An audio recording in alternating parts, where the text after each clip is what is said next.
半山地段星級會所。如果你想住嘅地方係相對寧靜一啲，北角半山嘅寶馬山花園會係一個唔錯嘅選擇。今日我哋嚟參觀寶馬山花園3房1套嘅入場版。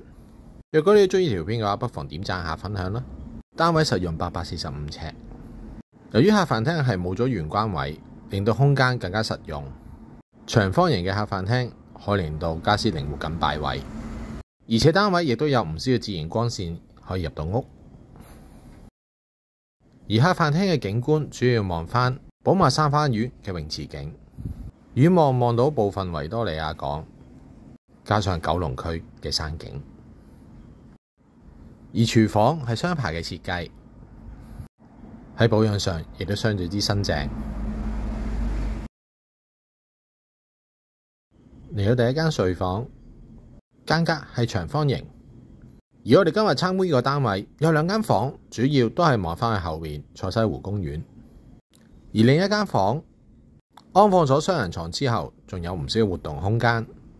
而旁邊亦都做咗入場嘅衣櫃。而浴室係企缸嘅設計，空間感亦都非常之充裕。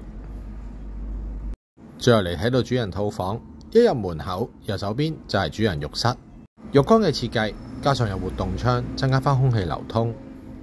而主人房可以做到3邊落床。現時業主叫價係1438萬。若果你哋對寶馬山花園有興趣嘅話，今日參觀呢個單位亦都係我嘅誠意推介。